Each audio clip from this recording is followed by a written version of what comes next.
Assalamualaikum warahmatullahi wabarakatuh. Alhamdulillah wassalatu wassalamu ala Rasulillah nabiyina Muhammadin wa alihi wa sahbihi wa man wala.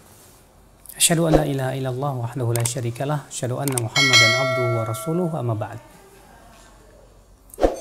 Ikhwata Islam, a'azakumullah wa iyyakum. Setelah kita selesai melaksanakan puasa Ramadan sebulan penuh, ada sebuah keutamaan dari sebuah puasa yang Rasulullah SAW anjurkan kepada kita. Apa itu? Yaitu puasa 6 hari Syawal.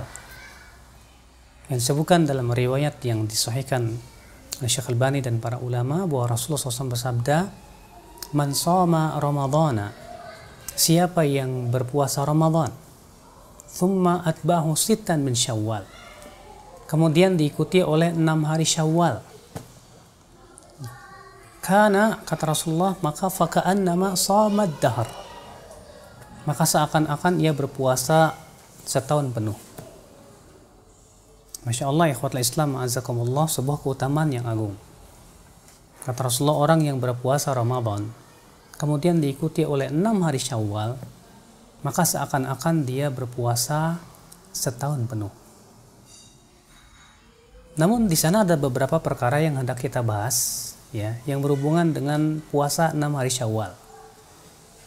Pembahasan yang pertama, para ulama berbeda pendapat apakah puasa 6 hari Syawal itu disyariatkan atau tidak.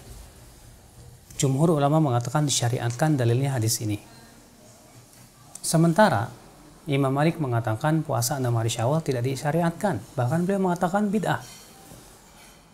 Alasannya apa? Kata Imam Malik, aku belum pernah mendapatkan para sahabat, para ulama terdahulu melakukan puasa 6 hari Syawal. Kita katakan pendalilan Imam Malik ini tidak bisa kita terima. Kenapa?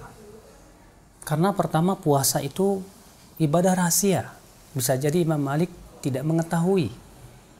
Ya, namanya orang berpuasa tidak diketahui dia apakah puasa atau tidak. Yang kedua, hadisnya telah sahih kata Imam Nawawi, di mana Rasulullah SAW mengatakan siapa yang berpuasa Ramadan kemudian diikuti 6 hari Syawal, maka seakan-akan dia berpuasa setahun penuh. Dan ini pendapat yang rajih, itu pendapat jumhur ulama. Apa itu? Bahwa puasa 6 hari Syawal itu sangat dianjurkan atau dianjurkan oleh Rasulullah SAW. Kemudian pembahasan yang kedua, bagaimana tata cara melakukan puasa Syawal.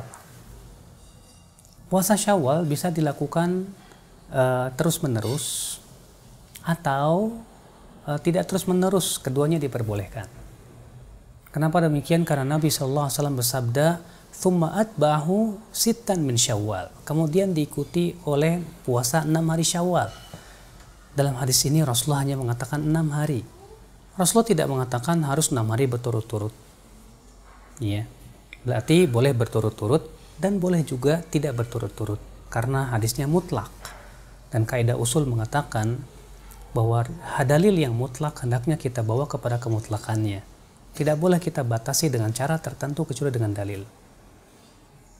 Kemudian, ikhwatul Islam, azakumullah wa iyyakum. Namun, para salafus saleh, kalau kita lihat riwayat-riwayat dari mereka, kita dapati mereka tidak suka setelah bulan Ramadan atau setelah Idul Fitr langsung berpuasa Syawal di hari keduanya. Sebagaimana Imam Abdurrazzaq meriwayatkan bahwa ia bertanya kepada Ma'mar bin Rashid Al-Azdi, ya, bagaimana tentang orang yang berpuasa Syawal langsung di hari kedua? Maka beliau berkata, "Ma'adzallah, innahu ayyamu aklin wa syurbin." Ya aku berlindung kepada Allah. Ia adalah hari makan dan minum, kata Ma'mar bin Rashid. Demikian pula Imam Abdurrazzaq ketika ditanya tentang orang yang berpuasa Syawal di hari yang kedua, beliau mengatakan, "Aku tidak suka itu." Kenapa demikian? Karena para ulama mengatakan bahwa kita, ya, di hari suasana Ramadan atau Lebaran itu kita sangat dianjurkan untuk memperlihatkan kegembiraan. Sementara di hari kedua, ketiga, keempat itu masih suasana Lebaran. Sementara kita diperintahkan oleh Rasulullah SAW untuk memperlihatkan kegembiraan. Yang kedua, dikiaskan kepada hari raya Tasyrik, di mana setelah Idul Adha tanggal 10 maka tanggal 11, 12, 13 kaum muslimin tidak diperkenankan puasa. Apa alasannya? Alasannya karena itu masih suasana lebaran. Ya karena itu masih suasana lebaran, demikian pula sama kata mereka dengan Idul Fitr. Maka pada waktu itu ya yang lebih bagus kita tidak langsung berpuasa Syawal. Akan tetapi kita tunggu 1 minggu. Ya setelah tetamu selesai datang, suasana lebaran pun sudah sudah tak terasa lagi, baru kemudian kita puasa Syawal. Sebagaimana dilakukan oleh Imam Ma'mar bin Rashid Al-Azdi. Kemudian ya akhul Islam azakumullah wa iyyakum. Ada sebuah pertanyaan. Mana yang lebih dahulukan? Qadha dulu atau puasa Syawal dulu? Dalam hal ini para ulama berbeda pendapat.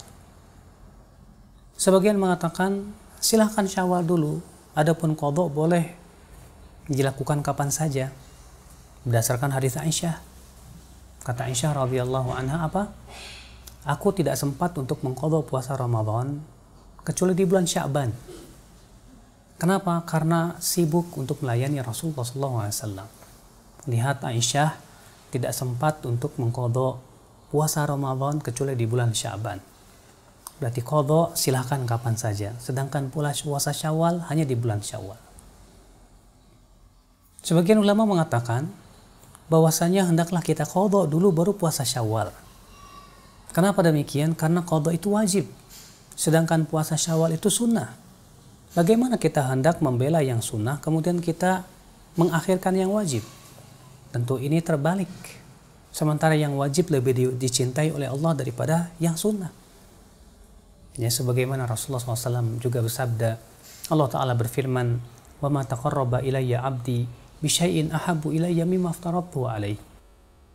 Tidaklah hambaku bertakarub kepadaku dengan sesuatu yang lebih aku cintai daripada apa yang aku wajibkan kepadanya. Kemudian, dan pendapat inilah yang paling kuat.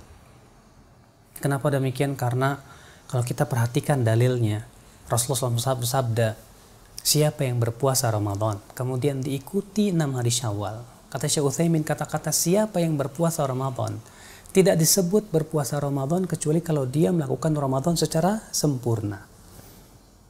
Kemudian diikuti oleh 6 hari Syawal. Adapun hadis Aisyah tidak menunjukkan dan tidak sharih bahwa Aisyah mendahulukan puasa Syawal. Kenapa? Karena kalau Aisyah saja tidak sempat untuk mengqadha puasa kecuali di bulan Sya'ban. Kenapa? Sebabnya karena sibuk melayani Rasulullah, apalagi puasa Syawal lebih tidak sempat lagi. Ikhwatul Islam azakumullah wa iyyakum. Namun kata para ulama, kalau ternyata kita harus mengqadha puasa Ramadan dan menghabiskan 1 bulan Syawal sehingga kita tidak mungkin berpuasa Syawal, di saat itulah kata mereka diperbolehkan. Kenapa? Karena puasa Syawal hanya di bulan Syawal. Sedangkan qadha karena itu bisa memenuhi bulan Syawal, maka bisa diundurkan setelah Syawal. Ikhwatul Islam azakumullah wa iyyakum. Maka kita sebagai seorang muslim yang mencari pahala yang besar, berupaya sekuat mungkin untuk mencari pahala yang besar di sisi Allah Subhanahu wa taala. Kita semaksimal mungkin bisa melaksanakan puasa Syawal ini, ya karena pahalanya besar. Kata Rasulullah, seakan-akan ia berpuasa setahun penuh. Semoga kita diberikan oleh Allah Subhanahu wa taala kekuatan untuk melaksanakan puasa Syawal ini. Dan kalau ada orang bertanya, boleh saya gabungkan niat puasa Syawal dengan puasa Senin Kamis? Saya katakan boleh. Dan itulah pendapat jumhur ulama. Kalau kita katakan, kalau misalnya saya mau puasa Senin Kamis saja, tapi sekaligus niat puasa Syawal, kita katakan boleh. Dalilnya mana? Hadis. Rasulullah SAW sabda, innamal a'malu binniyat. Sesungguhnya amal itu dengan niat. Di sini Rasulullah tidak menyebutkan niat itu 1 atau 2 atau 3. Maka diperbolehkan kata para ulama, dan ini pendapat jumhur, dengan syarat apa? Bahwa amalan tersebut satu level, ya tidak berbeda level, artinya sama-sama sunnah, dan disyaratkan yang kedua tidak dalam rangka muqadha. Wallahu a'lam. Semoga yang saya sampaikan bermanfaat dan memberikan kepada kita khazanah ilmu dan wawasan. Subhanakallah bihamdik, Asyhadu an la ilaha illa anta astaghfiruka wa atubu ilaik. Wassalamualaikum warahmatullahi wabarakatuh.